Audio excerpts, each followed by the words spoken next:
V imenu Boga Očeta in Sina in Svetega Duha. Amen. Nedelja je kot pit stop v Formuli 1. Kratek postanek, da napolnimo baterije, dobimo nove pnevmatike in se pripravimo za naprej. Brez tega postanka bi bila dirka kaotična in tako je tudi življenje brez Boga in brez skupnosti. Skupnost pa je sestavljena iz neštetih konkretnih dejanj. In v tem smislu gre posebna zahvala Borisu in Suadu in vsem, ki so ta teden sanke zamenjali za lopate in čistili sneg okoli cerkve. In za te naše junake, ki so minuli teden vihteli lopate, naj bo en aplavz.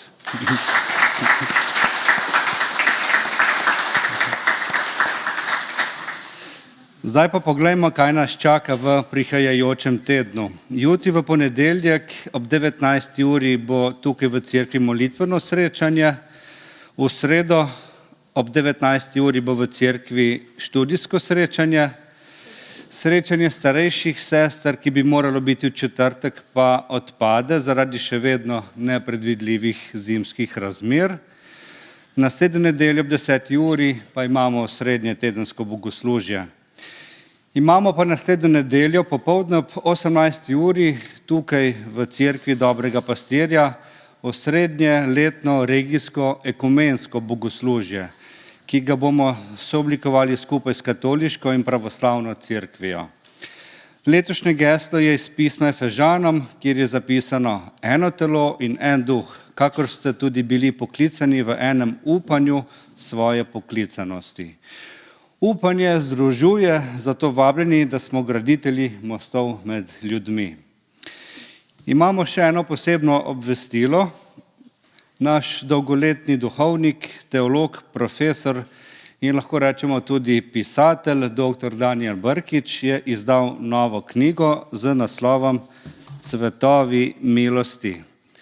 Knjiga izgleda takole, vesele platnice.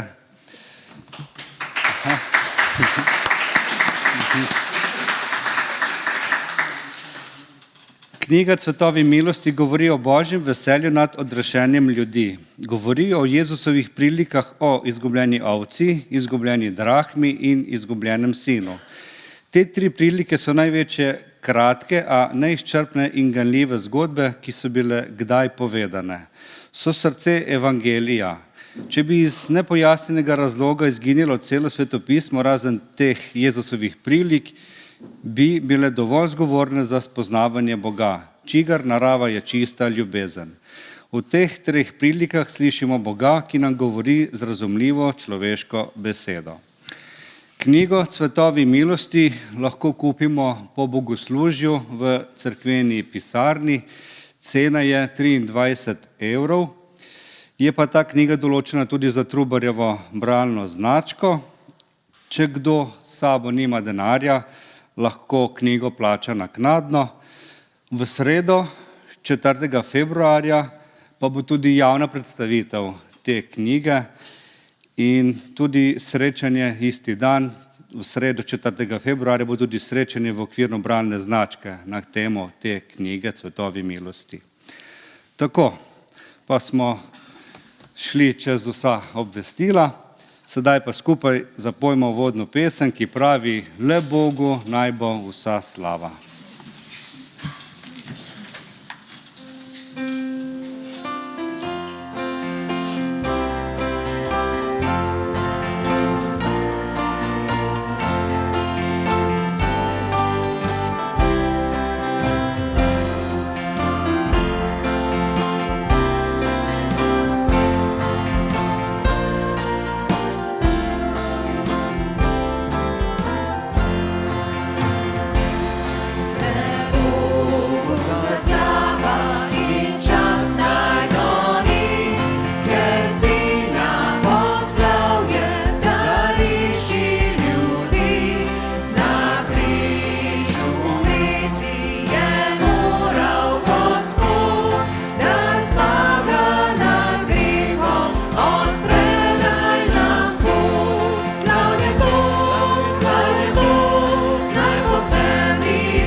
V pismu Rimljanom 8. poglavju 14. vrstica beremo: Kajti vsi, ki se dajo voditi Božjemu duhu, so Božji sinovi in hčere. To pomeni, nismo sami na poti. Bog nas vodi, starše, otroke, posameznike, vse skupaj nas vodi kot eno družino. V tem zaupanju prisluhnimo besedam iz Psalma 89, ki nas spominjajo, da je Bog naš temelj. Gospodove dobrote bom opeval na veke, rodu za rodom bom svojimi usti oznanil tvojo zvestobo. Blagor ljudstvu, ki pozna veselo vzklikanje, Gospod, v svetlobi tvojega obličja bodo hodili. Ves dan se bodo radovali nad tvojim imenom, povišeni bodo zaradi tvoje pravičnosti. Ko se naslonimo na Božjo zvestobo, si tudi upamo priznati resnico o samemu sebi. Priznanje grehov ni namenjeno sramovanju, ampak novemu začetku za vsakega od nas. Zato govorimo: Usmiljeni Bog, priznavamo, da smo grešili v mislih, besedah in dejanjih. Ko smo bili nepotrpežljivi in smo izbrali hitenje namesto poslušanja, ko smo z besedami ranili ali molčali, ko bi morali spregovoriti, ko smo pozabili na hvaležnost in na pomoč bližnjemu. Očisti naše srce, okrepi našo voljo za dobro in daj nam veselje, da znova začnemo. Po Jezusu Kristusu. Amen. Ker nas ne določajo napake in grehi, ampak Božje obljube, in prisluhnimo iz knjige Izaija, kjer pravi: Moja pravičnost je blizu, moja rešitev je že prišla, svojega odrešenja ne bom odložil. Ker so nam grehi v Kristusu odpuščeni in smo deležni Božje pravičnosti, lahko hodimo v miru in sklikamo: Slava Bogu na višavah in na zemlji mir ljudem, ki so mu po volji. Obrnimo se k Bogu še zaključno molitvijo. Zvesti Bog, hvala za tvojo bližino v naših srcih, domovih, poteh. Naj nas tvoj duh vodi, da bomo potrpežljivi, resnicoljubni in radodarni. Nauči nas poslušati drug drugega, hitro prositi odpuščanje in pomagati. Naj bo naš dom in naše življenje nasploh prostor miru in veselja, kjer se tvoja zvestoba vidi v majhnih, vsakodnevnih dejanjih. Po Kristusu, našem Gospodu. Amen. In zdaj kot skupnost, ki vstopa v nov teden z veseljem in hvaležnostjo, zapojmo pesem Skozi vrata vstopimo. Gospod.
Izvolite sesti.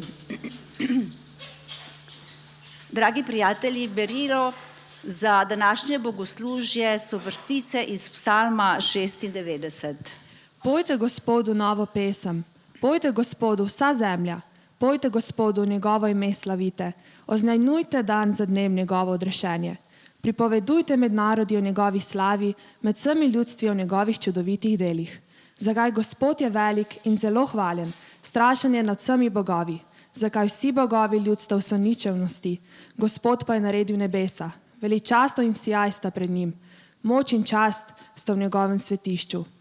Priznajte Gospodu, družine ljudstev, priznajte Gospodu slavo in moč, priznajte Gospodu slavo njegovega imena, prinesite jedilno daritev in pridite v njegove dvore. Padite na kolena pred Gospodom v svetem okrasju, trepetaj pred njim vsa zemlja. Dragi zbrani, če se izrazim sodobnim jezikom, je ta psalem motivacijski psalem. Kajti kar 3-krat je izražena spodbuda, naj pojemo in na ta način hvalimo Boga, ter mu dajemo slavo kot velikemu Bogu, stvarniku in odrešeniku. Peti novo pesem ne pomeni, da na vsakem bogoslužju pojemo novo pesem, čeprav imamo radi nove pesmi. Ampak peti novo pesem pomeni, da naše slavljenje ni rutina, ampak je vedno sveže. Kajti tudi vsak dan se na novo obnavlja Božja milost v našem življenju. In ta dobra novica o odrešenju, o Božji milosti in o Božji ljubezni je vedno sveža in osvežujoča. Zato imamo razlog za praznovanje, razlog za to, da pojemo, da slavimo Boga. In veste, novo pesem pojejo vse generacije po celem svetu. Novo pesem poje velik zbor, zbor odrešenih Božjih otrok. In del tega velikega zbora smo tudi mi. Zato se veselimo in zato ga slavimo. In zakaj naj bi častili Boga? Bog nas je ustvaril zato, da smo v odnosu z njim. In on sam nas kliče k čaščenju. In v tem psalmu je tudi spodbuda, da delimo dobro novico ljudem, ki so okrog nas, z našimi besedami, dejanji in z načinom našega življenja.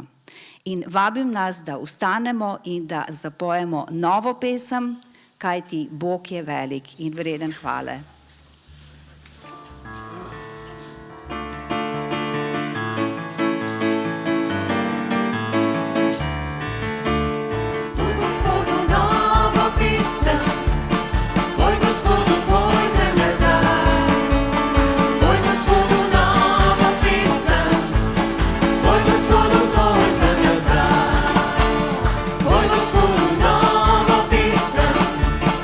Poj Gospodu, poj zemlja za.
Hvala ti, Jezus, ker ti daješ novo pesem v naša usta in v naše srce.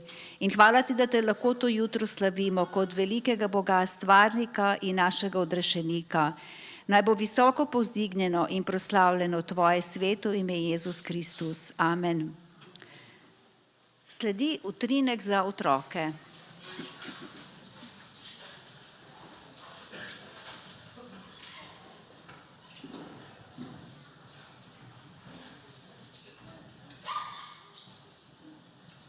Dragi otroci, sledi utrinek za vas. To je kratka spodbudna misel, prilagojena otrokom in najstnikom.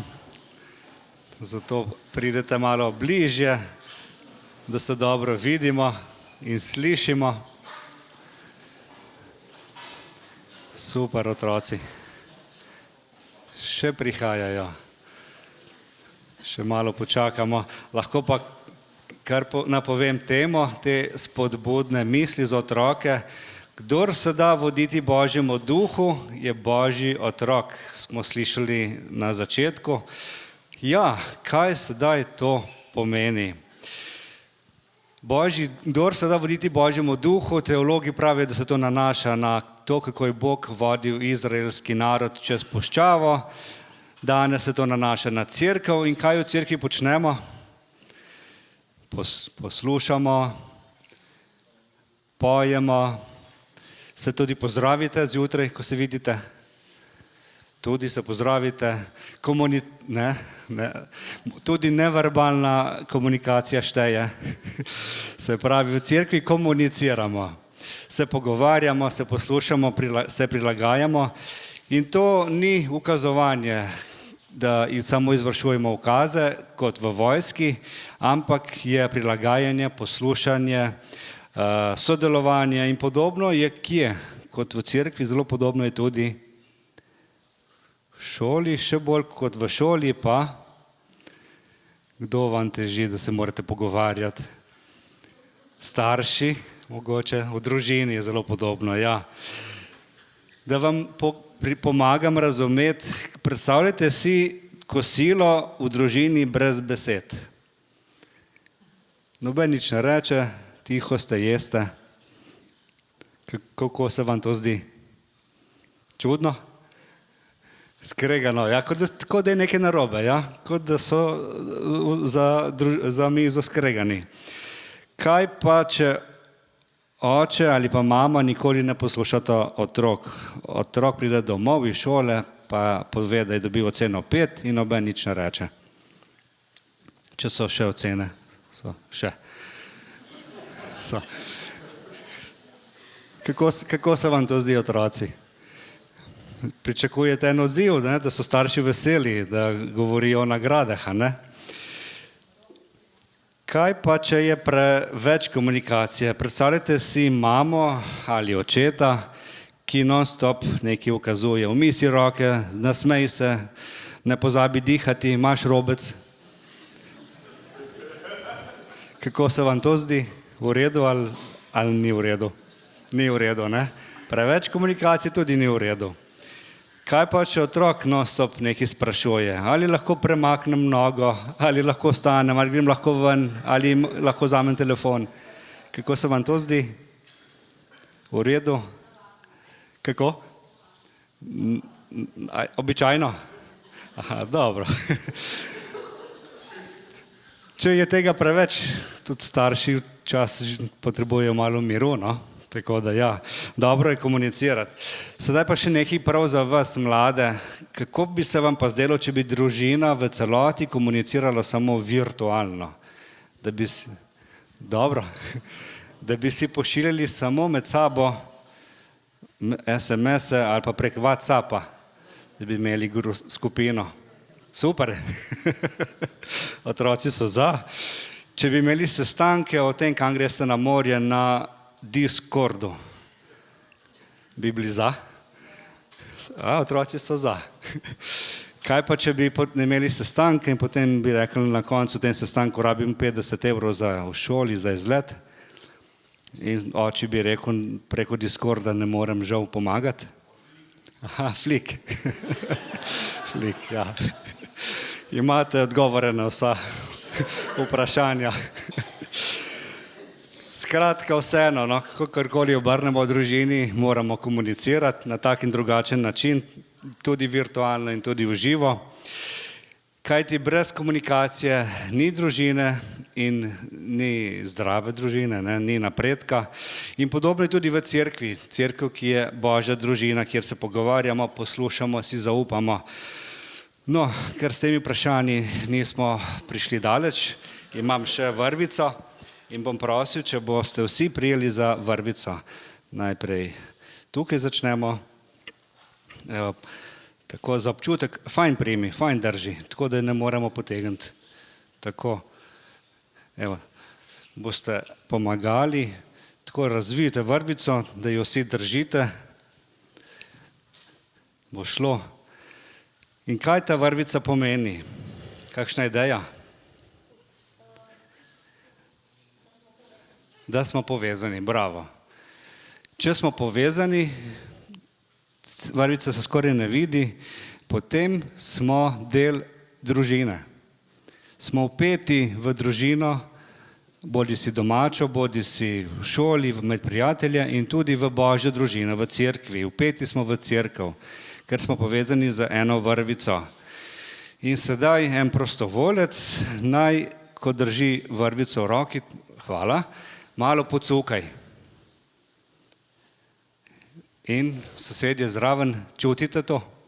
Čutite. In tako je, če nas vodi Božji duh.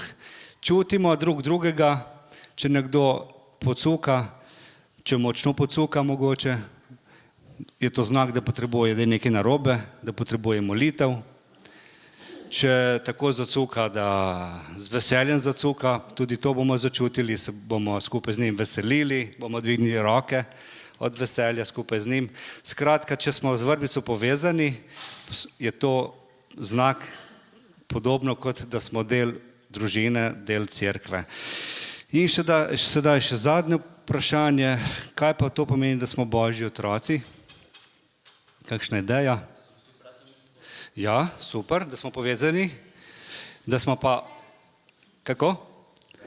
Bratje in sestre, bravo, ampak Božji pomeni pa, da en konec te vrvice drži Bog. In kadar je zelo hudo, kadar se zamaje cela skupina, je ob strani stoji Bog, ki priskoči na pomoč. Hvala otroci za pomoč, za sodelovanje, za ta utrinek, da smo ga skupaj izpeljali. Sedaj pa na verouk, ne virtualen, a ne, ampak v živo. Kateheti že čakajo.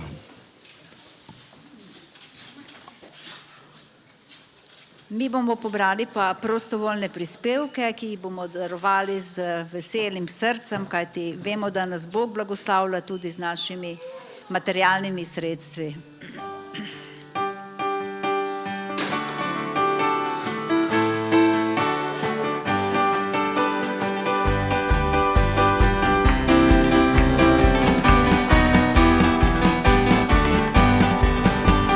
Svi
Milost vam in mir od Boga našega Očeta in Gospoda Jezusa Kristusa. Amen. Drage sestre, dragi bratje, naj današnjo pridigo začnem z resnično zgodbo mlade in perspektivne ženske, ki jo bomo poimenovali Jana. Jana je bila tiha, zanesljiva sodelavka. Ljudje so jo imeli za močnega človeka. Po mesecih neskončnih rokov in nočnih budnosti je nepričakovano začela manjkati. Samo utrujena sem, je rekla. V resnici je izgorevala. Ne zato, ker je bila šibka, ampak ker je bila predolgo pogumna. Izgubila je moža, ki jo je zapustil zaradi njene večne preobremenjenosti. Na sodišču je izgubila bitko za skrbništvo nad otroki. Izvedela je, da ima njena mama terminalno obliko raka, a žal ni uspela z njo ohranjati takšnega stika, kot bi si ga želela, seveda zaradi preobremenjenosti. Nekega večera je sedela v avtomobilu pred blokom in ni imela moči izstopiti. Ni imela moči povzpeti se po stopnicah in vstopiti v svoje prazno stanovanje. V sebi je molila takole: Bog, meni je samo še tleči sten ostal. Nimam več poguma, nimam več moči. Tedaj je zazvonil telefon. Bila je njena odtujena prijateljica, ki ji je dejala takole: Jana, nocoj sem mislila nate, lahko pridem? Ne rabiš govoriti, samo sedela bom s tabo. In res je prišla. Sedeli sta v tišini. Prijateljica ji je skuhala čaj in sledila je blagodejna tišina in molčanje, ki ni sodilo, temveč je objelo. Čez nekaj let se je Jani življenje obrnilo na boljše.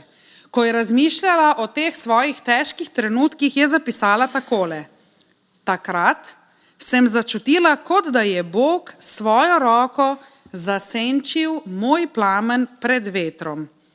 Nisem zagorela naenkrat, a nikoli več nisem ugašala. Veste, Bog pogosto pride tako, kot človek ob nas, kot nežna bližina, ki ne zahteva, ampak nas drži. Dragi bratje, drage sestre, vsi poznamo dneve, ko je svet preglasen, ko je dela okoli nas preveč, ko je tišina prekratka, ko nam srce govori, samo še malo zdržim. V času, ko se je dotik umaknil za slonom, ko nas primerjave tiho trgajo in ko se zdi, da je vredno le to, kar je bleščeče in glasno, nas prerok Izaija preseneti z razodetjem Božjega srca. Bog je nežnejši, kot si upamo verjeti. Ne pride, da bi lomil, ampak da bi povijal. Ne pride, da bi ugasil, ampak da bi razplamtel. Sredi našega tempa in tesnob nam šepeta: Jaz te ne bom zlomil, jaz te ne bom ugasil. Preberimo sedaj odlomek eno izmed najlepših vrstic Svetega pisma, ki jo najdemo v knjigi preroka Izaija v 42. poglavju v 3. vrstici, kjer pravi takole: Nalomljenega trsta ne bo zlomil in tlečega stenja ne ugasil. Torej, nalomljenega trsta ne bo zlomil in tlečega stenja ne ugasil. Hvala Bogu za njegovo sveto, resnično in neminljivo besedo. Amen. Kratka vrstica, a z močnim pomenom.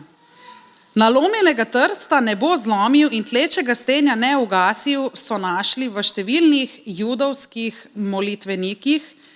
Te besede pa so našli zapisane tudi na stenah marsikaterega taborišča v času II. Svetovne vojne. Judje, ki so preživeli holokaust, so si te besede, ki so bile mimogrede originalno zapisane v 6. stoletju pred Kristusom, večkrat ponavljali kot molitev tolažbe. Počutili so se kot zlomljen trst, brez moči, brez domovine, brez upanja. Beseda, da jih Bog ne bo dokončno zlomil, je bila zanje duhovna opora v času, ko je človeška logika govorila nasprotno. Originalni pisec je sicer te besede namenil Izraelcem, ki so bili v 6. stoletju pred Kristusom v babilonskem izgnanstvu.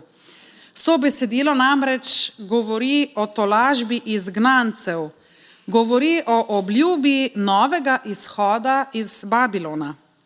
Pisec je v bistvu anonimnež, ki nadaljuje tradicijo preroka Izaija, vendar je njegov način pisanja drugačen kot na začetnih straneh Izaijine knjige. Pisec torej piše o občutkih zloma, duhovnega, identitetnega, političnega, osebnega. Ljudstvo se počuti kot zlomljen trst, kot tleči sten. Toda sporočilo besedila govori o tem, da Bog ne bo dokončno zlomil tistega, ki je že ranjen, ampak ga bo nežno obnovil. Sedaj pa se osredotočimo na ti dve prispodobi, o katerih smo brali. Kaj je trst? Če pogledamo jezikoslovno in botanično ozadje, se na tem mestu uporabi hebrejski izraz kaneh, kar dobesedno pomeni stebelce ali trst, ki se v biblijskih besedilih uporablja zelo široko. Za vodni trst, za piščal, torej panove piščali, zagotovo imamo takoj asociacijo, uporablja se za merilno palico, lahko pa tudi za dišečo trstiko.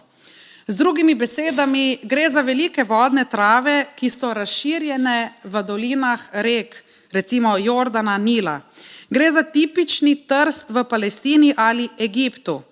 Je visok, votel, gibek, a tudi krhek. Raste pa vedno v obrežnih zatišjih. Največkrat so ga torej uporabljali za merilno palico, za glasbilo, predvsem za piščal, ali pa za dišavo v olju, predvsem dišeča varianta te rastline. Ampak, če pogledamo malo globje, lahko hitro ugotovimo, da je trst pravzaprav metafora za človeka. Rekli smo, da se uporablja kot glasbilo, torej je njegov simbolični pomen, da je slavilec. Človek je namreč ustvarjen, da zveni v Božjo slavo, kot trstena piščal, ki daje melodijo, ko vanjo zadiha Božji dih in postane instrument slavljenja. Trst se uporablja tudi kot merilec, merilna palica.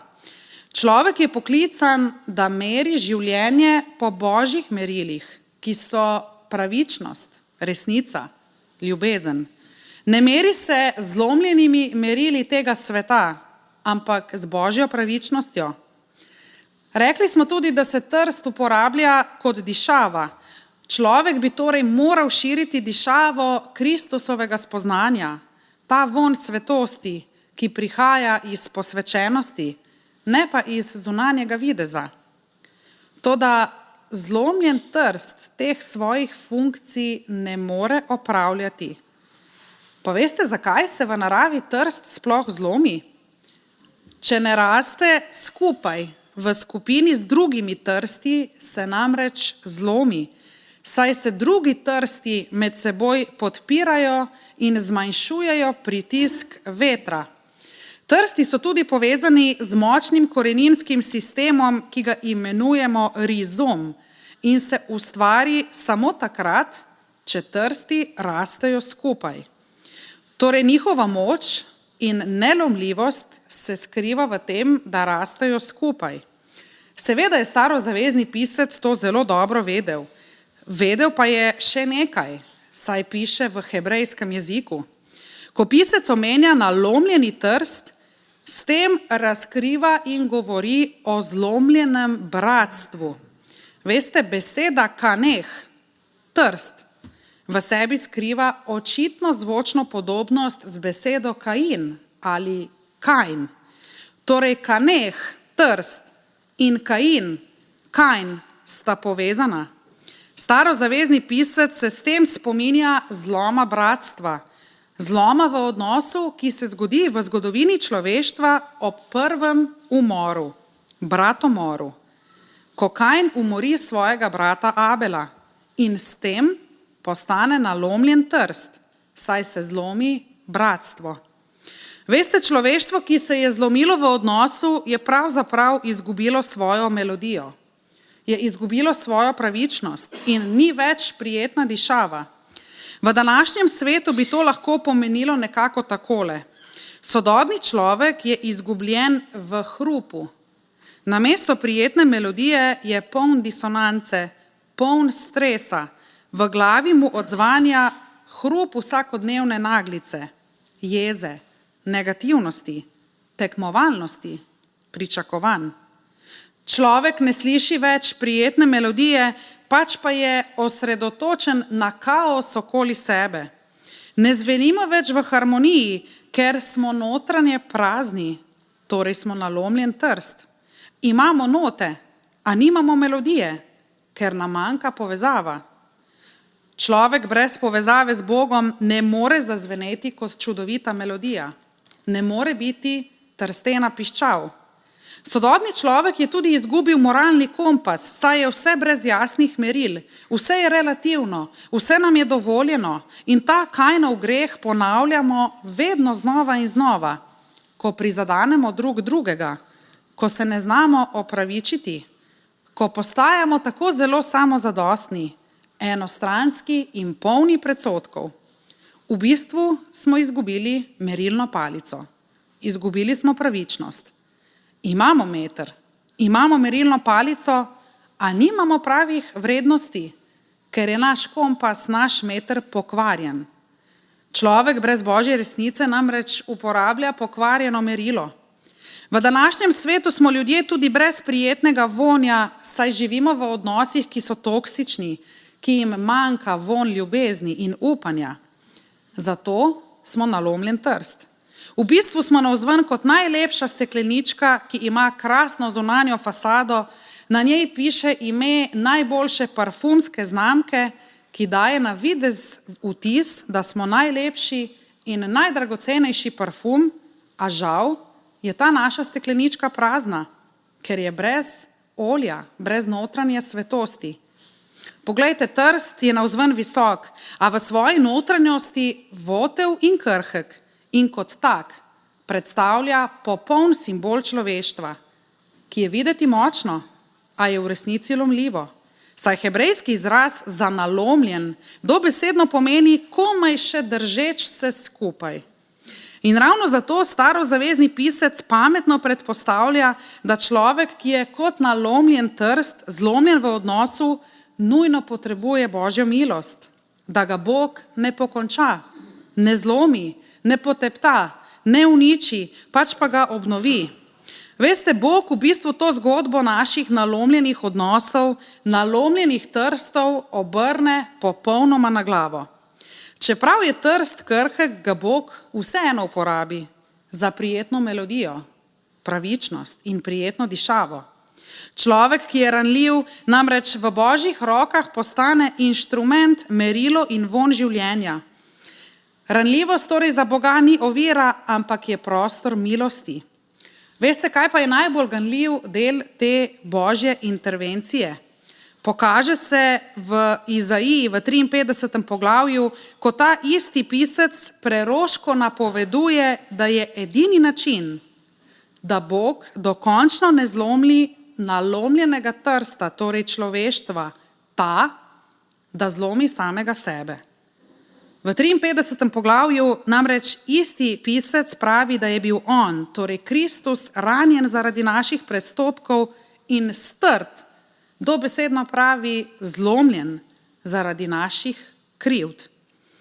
Edini način, da Bog obnovi naše nalomljene odnose, naše nalomljene trste, je torej ta, da jih dokončno ne uniči, pač pa da dokončno zlomi samega sebe v Kristusu.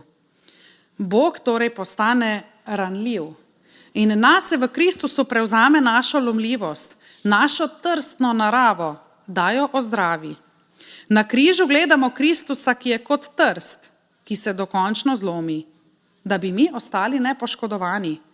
Pusti se zlomiti, da mi ostanemo celi. Kako to vem? Ker v Matejevem evangeliju, ki je prvenstveno namenjen spreobrnjenim Judom, v 27. poglavju od 29. do 31. vrstice beremo takole: iz trnja so spletli krono in mu jo dali na glavo in trst v njegovo desnico. Poklekovali so pred njim, ga zasmehovali in govorili: pozdravljen, judovski kralj. In pljuvali so vanj, mu vzeli trst in ga z njim tepli po glavi. Potem, ko so ga zasmehovali, so mu slekli plašč, ga oblekli v njegova oblačila in odvedli, da bi ga križali. Vidite, iz Jezusa so se norčevali na način, da so mu v roko dali trst kot primer navideznega kraljevskega žezla ali kraljevske palice.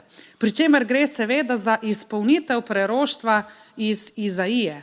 Nalomljenega trsta ne bo zlomil. V resnici pa Kristus kot zdrobljen trst postane nova merilna palica, novo merilo pravičnosti, ki nas opravičuje po veri. Postane novo glasbilo, saj njegova daritev postane pesem odrešenja mnogih. Postane tudi nova dišava, saj je vonj o njegovi milosti in ljubezni nalezljiv. Prebrali smo tudi, da tlečega stenja ne bo ugasnil. Kaj je v bistvu sten? Gre za drobno laneno nitko, ki se je uporabljala kot sten v oljenki. V tedanji kulturi so oljenke, torej glinene posodice z oljem, imele sten iz lanenih vlaken, ki je gorel in dajal svetlobo. Iz teh lanenih vlaken so bile pripravljene tudi duhovniške obleke, saj Judje lan vidijo kot čisto tkanino, ki kaže na ločenost čistega ali svetega od nesvetega. Lan so uporabljali za sten tudi zato, ker je dolgo časa enakomerno gorel. Ko pisec Izaija govori o stenju, v bistvu ne govori več o tleči svetilki ali oljenki, pač pa govori o dimu, ki se kadi iz te oljenke, tik preden ugasne. Torej, ko je sten skoraj da ugasnil, je zadimil. Takrat je bila njegova svetloba povsem šibka. Ko torej govorimo o tlečem stenju, govorimo pravzaprav o dimu. Kakšen pa je človek, ki je kot dim, kot tleči sten? Gre za simboliko izčrpanosti, izgube vitalnosti, bolečega spomina na to, da je v preteklosti naš ogenj gorel, saj smo bili vitalni. Ko govorimo o dimu ali tlečem stanju, gre v bistvu za prispodobo človeka, ki je izgubil moč, vizijo, upanje, smisel, čeprav v njem še vedno tli sled življenja. To je človek, ki je notranje zlomljen, ki trpi za nevidno bolečino, je kot dim, ki je tih, a neopazen. Tak človek se trudi s svojimi lastnimi močmi. Trudi se svojimi daritvami, svojimi dobrimi deli, a žal ga to še dodatno izčrpava. Toda Bog tudi takšnega človeka, ki je navidezno neuporaben, ne zavrže, pač pa v njem ponovno oživi ogenj, vitalnost, življenje, daje mu možnost za napredek. In kako to stori? Tako, da dim oljenke spremeni v pravo živo daritev, ki je Kristus sam, saj pravi v Efežanom 5:2: in živite v ljubezni, kakor je tudi Kristus vzljubil nas in je daroval sam sebe za nas kot blago, dišečo daritev in žrtev Bogu. Dim v Stari zavezi je namreč povezan z žrtvijo. Zato gre za napoved, da prihaja prava daritev v Kristusu kot dišeča daritev, dišeča žrtev. Dragi prijatelji, živimo v času, ko je hitrost postala norma, popolnost pa ideal. Sodobni človek je obkrožen z zahtevami: bodi uspešen, bodi močan, Bodi vedno in vse povsod na voljo. V digitalnem svetu, kjer algoritmi merijo našo vrednost po všečkih in dosežkih, je krhkost skoraj da sramota. In ko se zlomimo, ko se počutimo kot nalomljen trst ali kot sten, ki komaj da še tli, svet pogosto nima časa za našo ranljivost. Toda veš, Bog vidi tvojo krhkost in je ne prezre. Bog se sklanja k tistemu, ki se komaj še drži skupaj. Bog utrjuje tistega, ki se počuti izpraznjenega, krhkega, utrujenega od napačnih odločitev, naveličanega življenja.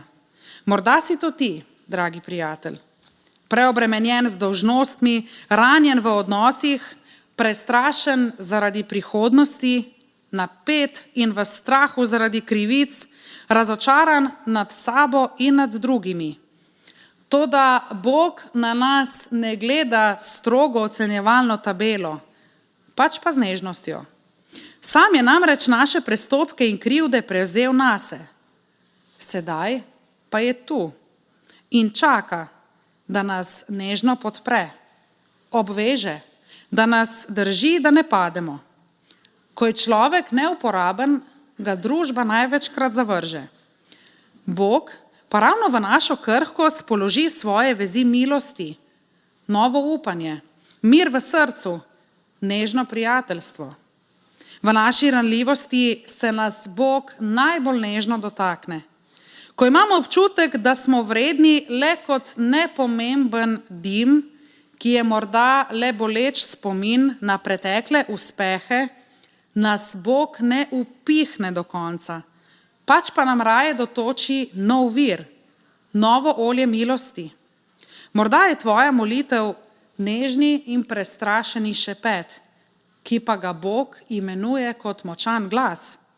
Morda je tvoja vera le majhna in skoraj da nevidna iskra, ki pa jo Bog spreminja v plamen, ki se ohrani. Veste, ko se nas dotakne Bog, začnemo dišati po upanju, po spravi, po nežnosti.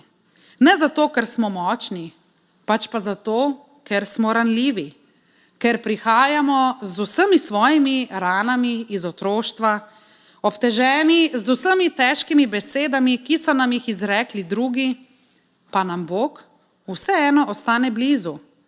Saj ravno naša ranljivost ustvarja prostor za Božjo bližino. Bog vidi tisto v nas, kar je najšibkejše in ravno tam začne najmočnejše delo. Ne išče popolnega, da bi pokazal svojo moč. Išče ranjenega, da bi s tem razodel svojo ljubezen. Če se ti zdi, da je tvoj življenjski trst preveč nalomljen, vedi, da nisi zavržen. Če je tvoj plamen le še iskra preteklosti, vedi, da nisi pozabljen. Bog ne pritiska na tisto, kar boli, da bi dokazal tvojo slabost, pač pa položi svojo strto, ranjeno roko, da bi ti pokazal svojo ljubezen. Zaključujem z resnično in ganljivo zgodbo, ki govori o nekdanjem sovjetskem agentu, ki je sodeloval pri preganjanju kristjanov. Sergej je bil mlad, ambiciozen najstnik, zvest tedanji ideologiji. Postal je vodja skupine, ki je brutalno napadala skrivne krščanske skupine.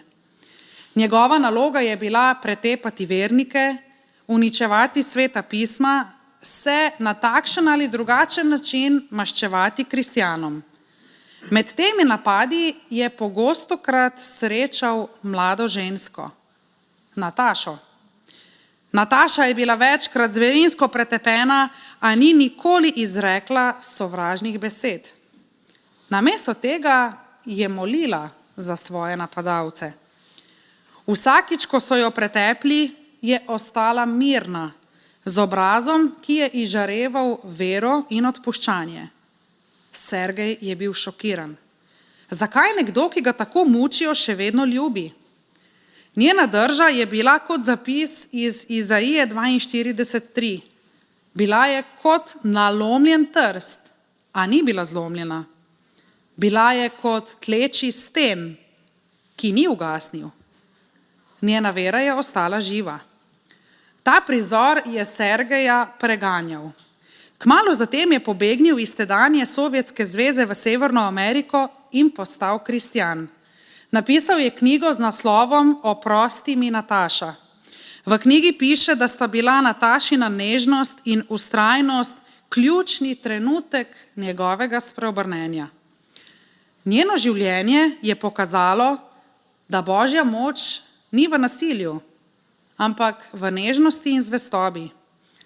Sergej se z Natašo nikoli več ni osebno srečal. Posvetil pa ji je knjigo, ki jo imamo prevedeno tudi v slovenskem jeziku. Toda njena vera je začela razjedati njegovo vest.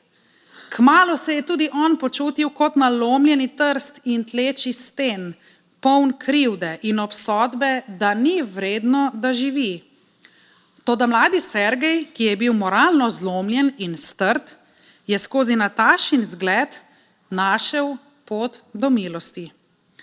Sergeja so našli v skrivnostnih okoliščinah umorjenega v njegovem stanovanju v Kaliforniji na dan novega leta 1973, ko je bil star komaj 21 let. Nataše res da ni videl v tuzemeljskem svetu, vendar sta oba, Sergej in Nataša, doživela to, da ju Bog ni zlomil, čeprav sta bila kot nalomljen trst. Oba sta doživela, da Bog ni ugasnil njunega tlečega stenja. Prepričana sem, da se njuna zgodba o veri, odpuščanju in upanju nadaljuje v nebesih. Za nas, ki pa smo tu, pa je za zgled, da tudi za nas danes veljajo besede: nalomljenega trsta ne bo zlomil in tlečega stenja ne ugasil. In mir Božji, ki presega ves razum ljudski, naj varuje vaša srca in vaše misli v Jezusu Kristusu, našem Gospodu. Amen. Molimo. Nebeški Oče, ti vidiš naše nalomljene dele, naše utrujene misli, našo tiho bolečino. Ko se počutimo kot trst, ki ga je veter skoraj zlomil, nas ne zavržeš, ampak nas nežno poviješ. Ko naš plamen komaj še tli, ne prideš z viharjem, ampak z dihom, ki daje življenje. Hvala, da ne meriš naše vrednosti po moči, ampak po tvoji ljubezni, ki zdravi. Uči nas, da zaupamo tvoji nežnosti, da se ne bojimo svoje krhkosti, ker prav tam rojevaš upanje. Naj tvoje roke varujejo našo iskro, dokler spet ne zasveti v tvoji luči. Hvala, da ne zlomiš, kar je nalomljeno, in da ne ugasneš, kar komaj tli. Zaveži naše razpoke z vezmi milosti, doli olje v naše izčrpane duše. Nauči nas meriti dan po tvoji zvestobi, ne pa po naši popolnosti. Dihni v nas, da bo iz krhkosti zazvenela pesem. Naj naš dom, naše delo, naša cerkev zadišijo po tvojem usmiljenju. Amen. In pesem, s katero bomo zaključili današnje bogoslužje, pravi: pritegni bliže k sebi me, proč ne odrini me.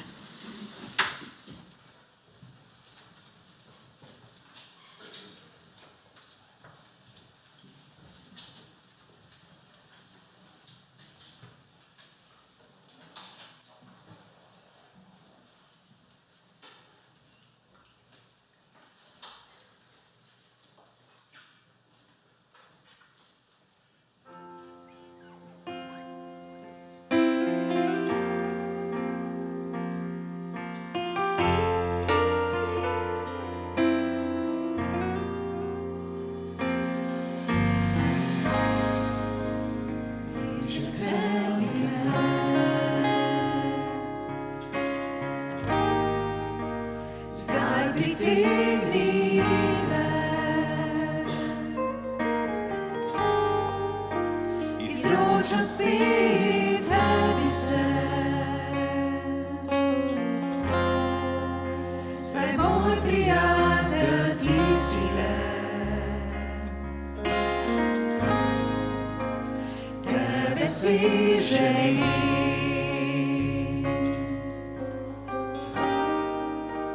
za tebe živim, ker ni nihče tak, kot si ti. V objem tvoj vroč želim zdaj si, mi pokaži pot, prosim te,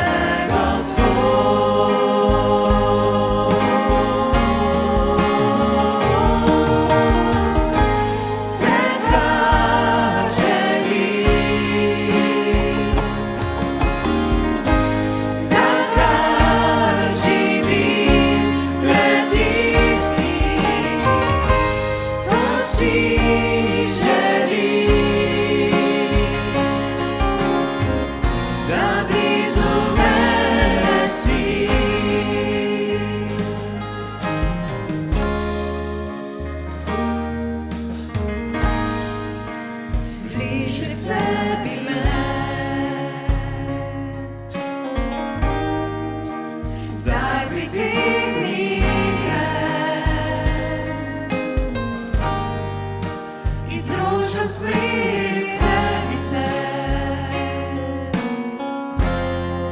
saj moj prijatelj ti si le. Tebe si želim, za tebe živim, ker ni nihče tak, kot si ti.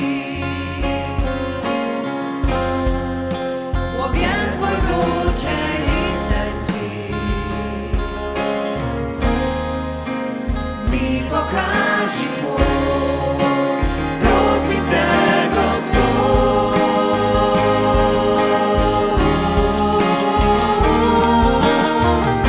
Vse, kar želim, za kar živim, le ti si, to si želim. Da blizu mene si, vse, kar želim, za kar živim, le ti si, to si želim. Da blizu mene si, da blizu mene si, da blizu mene si.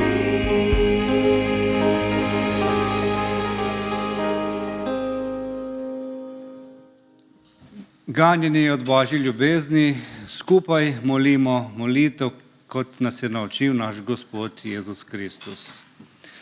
Oče naš, ki si v nebesih, posvečeno bodi tvoje ime.